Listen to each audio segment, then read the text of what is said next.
with this, I'm excited to see kung mag-grow pa ako as an actor kasi iba yung experience dito sa BQ. So excited po ako for what's to come for me, and thank you so much po, Direk Coco. Thank you. And thank you so much po, Direk Coco. Thank you. Ready ka na mag-action?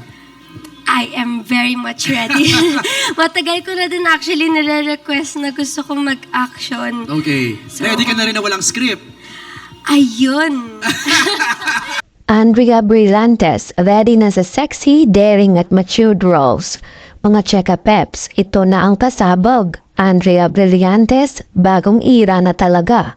Maliban sa paglipat niya sa bagong management, handa na rin siyang sumabak sa mas daring, sexy at matured roles. At ang pinaka-shocking na balita, may rumor na siya ang magiging love interest ni Coco Martin sa FPJ's Batang Quiapo. Bagong love team alert, Andrea and Coco, bagay ba? Yes mga mare, kung totoo man ang chismis na ito, bagay ba sila on screen? May chemistry kaya ang isang Gen Z star na tulad ni Andrea sa isang actor king na tulad ni Coco? Or too much ang age gap?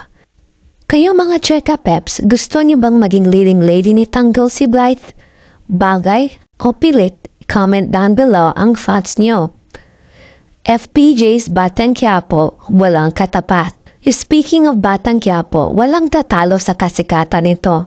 Ito ang #1 show sa buong Pilipinas mapa-digital o traditional ratings. Sa YouTube at Facebook, laging trending at milyon-milyon of views. Kahit sa ads at commercial placements, nangunguna pa rin ito. Laban sa kasabay nitong show sa GMA, milya-milya ang agwat mga mare. Ito na ba talaga ang bagong era ng karya ni Andrea Brillantes, from teen star to a mature, daring actress, at posibleng next leading lady ni Coco Martin? Mga Cheka Peps, anong sa inyo? Bet niyo ba siyang makita sa sexy matured roles? Bagay ba ang Coco Drea love team? Dapat bang mag-action na rin si Andrea gaya na ginagawa ni Julia Montes noon? Comment down below at let's spill the tea. Huwag kalimutang mag-subscribe, like at share para lagi kang updated sa next Cheka. Kita-kits sa next pasabog mga mare. Bye-bye, mama, chup-chup.